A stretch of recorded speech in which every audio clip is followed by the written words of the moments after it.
All right, let's keep things moving here on Box to Row. We're joined by a young lady. As a matter of fact, this young lady has been singing or in the business since she was 13, right? And she's done a lot of big things. As a matter of fact, if you remember her single Leave, at the age of 13, she was the youngest solo artist in history to top the charts. As a matter of fact, she's got a new EP, Trying Not to Think About It. And she's got a single, Worst, which the video is very dope. She is JoJo. She joins us here on Box to Row. JoJo, welcome to the program. Thank you. Absolutely. Glad to have you today on the program. So the AMAs were Sunday night, right? Now, were you there? You were at the AMAs. I was, yeah. It was really fun. I was actually there working with TikTok. We were presenting the non-televised awards live on TikTok. So that was cool. I got to get my hosting duties together and get really glammed up. So it was fun. Yeah, no doubt about it. Because now, how was that whole experience? I mean, it must have been, watching it on TV was awesome, but it must have been like a totally different experience. I mean, I know you're used to these things, but like, Sunday night in particular. Well, it was my first award show since the pandemic. So, and normally, I don't know, award shows can drag. And most of the time I would just be like, watching it at home is probably more fun, but this was really great. Like the way that they had everybody spaced out on couches, it was comfortable. We got to I got to cheer some of my friends on who were performing, and it was just really well done. Cardi's a dope host. So it was good. And I think people are excited to be back outside, being able to socialize with one another, still carefully, there's a lot of testing and making sure you don't have COVID and all that stuff. So precautions, but it was good energy. Yeah. Does it seem like it's been 18 years plus for you in the business? Well, yeah, it's been 18 years since I recorded my first album. So I'm 30, and it is crazy just to be still younger than some of my peers. Right. and to have been making music as long as I have. It's just crazy. It kind of does feel like another lifetime. Wow. Worst. So the single is Worst. The video is phenomenal. Really cool, really creative with that video. So did you have I know you have your own label and we'll talk more about that, but I'm sure you had a lot of input in terms of the video in particular. Yeah, because I'm making a lot of things with my friends, which is so cool. So Alfredo Flores is one of my best friends, and he's been directing a lot of my visuals lately. And we were just like, okay, so here's the song and here's the feeling that we want to convey. I wanted there to be a little bit of a dance element. I'm not much of a dancer. I've always kind of definitely thought of myself as just a singer, but I like to move, and I wanted to move with this song. So we talked about doing a one shot, like a one take, because we've never done that before, either of us, him as a director or me as an artist. And we just get to have fun and play around. And even though I'm signed to Warner, I do have my own label Imprint. So I've been taking the creative kind of by the horns and leading that direction. And it feels good. I used to not trust myself because I thought everybody knew better than me because I started so young. So I'm like, well, everybody's older, everybody knows better. But now I'm the older person who knows better. So it's been cool to kind of walk over that bridge. That's pretty cool. No, okay, wait a minute. No, the dance moves in the video were good. You're not just a singer, you're an entertainer. Oh, thank you. I know, I don't know. I've always just kind of held myself back from trying new things, but just in the past couple of years, I'm like, YOLO. Let's just do all the things you want to do. Jump out of a plane, start dancing, take those exotic dance classes, get a stripper pole, do whatever you want, who cares? You live once. So wait a minute. Are you going to parachute? Are you going to jump out of a plane? So I did that. On my 30th birthday. Did you? Yeah. What was that like? That was so exhilarating. So I did it with one of my best friends as well. We met in middle school, and the scariest part probably was watching him go out before me. And I was like, oh my God, what am I about to see? Is he going to be okay? Is he going to land? And then when his parachute went, then we went. And there was somebody strapped to my back. So I would not have jumped unless somebody was strapped to my back who was like making me jump. It was really cool. Thank God there are professionals who can guide you into doing that. But it felt like overcoming death. I mean, it was 10 out of 10. I recommend it. The one and only JoJo joins us here on BOXTOROW. So tell us about the EP, Trying Not to Think About It. I mean, what's the about? Like, I've heard obviously the single, seen the video for Worse, but tell us about the EP. It's about how our thoughts can sabotage relationships and make things really just hard. It's about anxiety and depression. And that sounds like a real bummer, but the album, I mean, the EP as a whole is a reflection of where I was kind of at the end of last year. So I tend to write from where I'm at. And this was me just trying to get through this time. And in opening up to my producers and stuff, I realized that a lot of people can relate to the things that I was feeling. And the response has been beautiful, and I'm excited to, it was really amazing also because I hadn't performed in a long time, like most artists hadn't during the pandemic. And I got to perform these songs live in October. I did like 6 intimate dates, and just the way that a lot of people can see themselves in these songs is really feels great. Yeah. And I know for you've got a tour upcoming, but how was COVID? I mean, we're still obviously in COVID, to the point that you mentioned AMAs were very careful. I know you've got a tour that's coming up, but at the height of COVID, what was that like for you? I was very busy actually, because I released an album right in the beginning of lockdown. So I released my album, Good to Know. So it was this time where everybody was trying to figure out, okay, how do we move forward with life and with things while staying right here inside. And so the fact that I was so busy and I was talking to people virtually like this, and I was doing performances virtually, and I was getting to talk with my fans, and I was going live every day. Like I kept a schedule, and that was good for me. But then I would say at the end of the year, like after Christmas, when things were slowing down, is when I really was like, will I ever be able to tour again? Like, will the industry rebound? Will people want to be next to each other that close? I love touring. So that was kind of a crazy thing to think about. But every single person in whatever industry or job that they work was faced with the same thing. So I certainly wasn't taking it personally. I was just like, okay, we're going to figure it out. And hopefully we do sooner than later. Yeah, I know the tour starts in February. I think a couple of your dates are already sold out. You're coming to my hometown, Silver Spring, Maryland.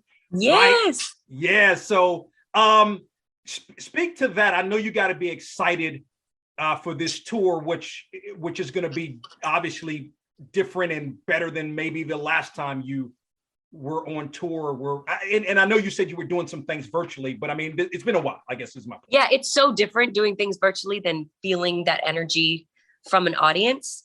So, I mean, I love watching shows. So I love watching shows, and I love being able to perform. So I'm just a fan of just the whole live music experience. And 45 dates next year, starting in February, going to Europe as well. But I can't wait to hit a lot of these cities in America that I haven't hit in years. So this is going to be the biggest show that I've done. And I think, well, I know, because I'm putting the set list together, it's going to be the best. I'm so excited, have an amazing crew, and it's going to be songs not just the new ones from trying not to think about it, but from through my entire career since I started. Yeah, I mean, you're talking 18 years of songs. To your, I mean, that I'm trying to, you know, the fact that you've been doing it 18 years, and you have so many hits is just, I mean, it's just a phenomenal thing. Let me ask you about the label, Clover Music. Speak to that. And, you know, when you have your own label, right, you're able to call a lot of your own shots. Yes, but I'm still, it's a partnership with Warner. So I'm still in that system. But ownership this go around was really important to me. I just wasn't going to sign another contract unless I had some more vested interest in things from behind the scenes and contractually. So it's been a real learning experience. I think that as much as you can be in control, I would definitely encourage artists to do that, meaning stay independent if you can. But then again, having that support from a label when all systems go, it's still really amazing. Like it's kind of like they basically there's no one way to do things, but empower yourself as much as you can by keeping as much of your control as possible. The one and only JoJo joins us here on BOXTOROW. A couple of more thoughts. So ultimately for you, I mean, you've got that soulful sound. How ultimately did you get into R&B?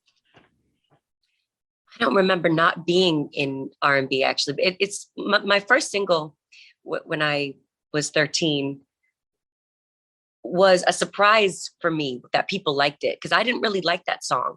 And I considered myself a soul singer. If you listen to my first album, it's definitely more R&B and hip hop inspired than pop. Leave was like the most pop thing I had ever sung or recorded. So I think I kind of was called a pop singer almost by mistake. Like people, I mean, you can view me however you want, but sure. I always felt much more connected and true to myself singing soul music or R&B. So kind of coming back to that in the last couple projects has just felt really right. And R&B is having such a renaissance. So to be a small part of that is very exciting for me. Yeah, no, it really, really is. So acting, I know you've done a lot of acting before, like you've been doing this since you were really, really young. So are you going to be doing any acting anytime soon?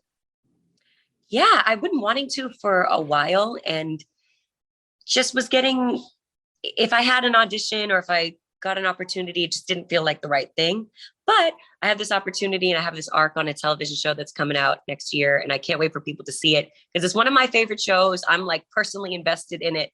So when it came around, I was like, yeah, I want to do this. I want to kill it. So hopefully more will come from that because it's been fun so far. Absolutely. What has the music business taught you about yourself?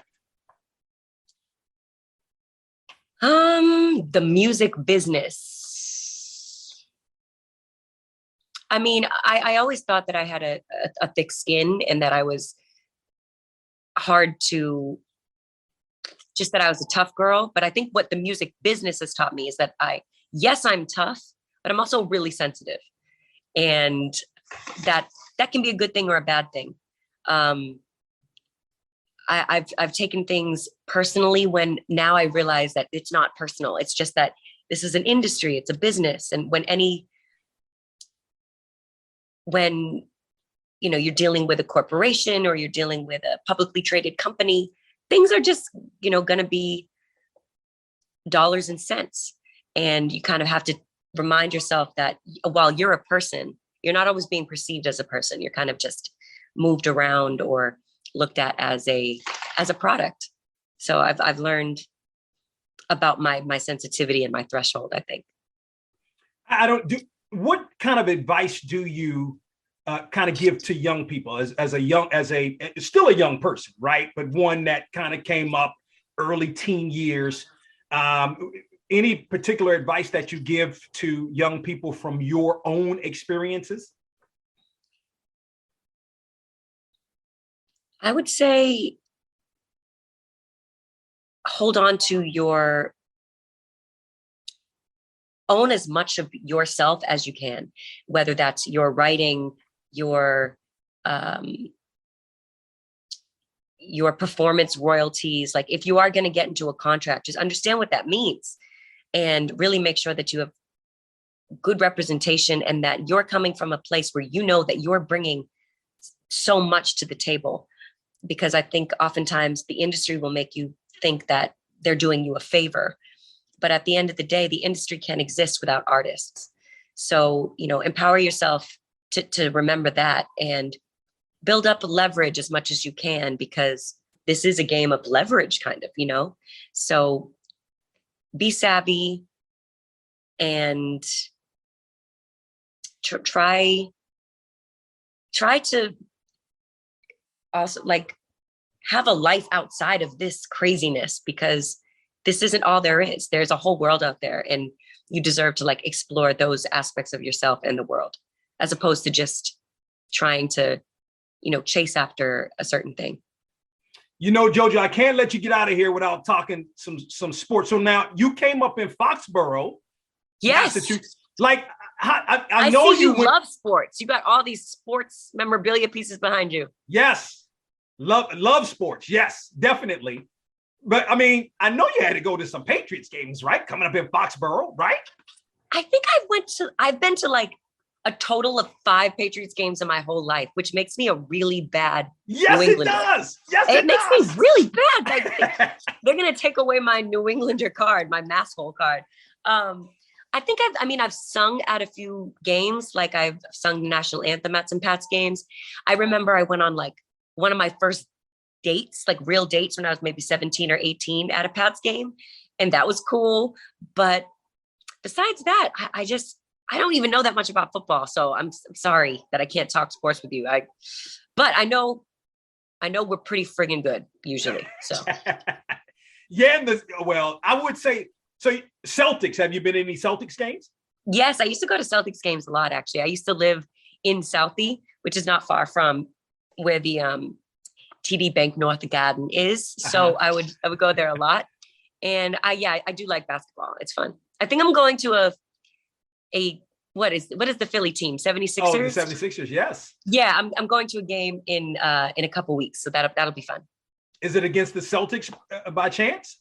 I don't know who it's by. I'm just gonna watch them do their thing. I really don't know what's going on. I got you. It's okay. Whenever I watch sports. It's okay. It's not a problem. Again, trying not to think about it is the new EP. It is by JoJo. Also, the single Worst. Check it out. It's available digital download, etc. It's called Worst, I assume. You said it again. I'm sorry. Worst, I assume. Yeah, Worst, I assume. That's right, because of the worst, and then I assume is in the parentheses. Yes, worst, yeah. Worst, yes. So let's be proper. Worst, I assume. The whole thing. Yep. Yes, it is by the one and only JoJo, who joins us here on Box to Row. JoJo, really appreciate the time. Continued success in all you do. Thank you. Have a good one. Okay, you too. Thank you. Okay. Thank you. Bye. All right. Bye-bye.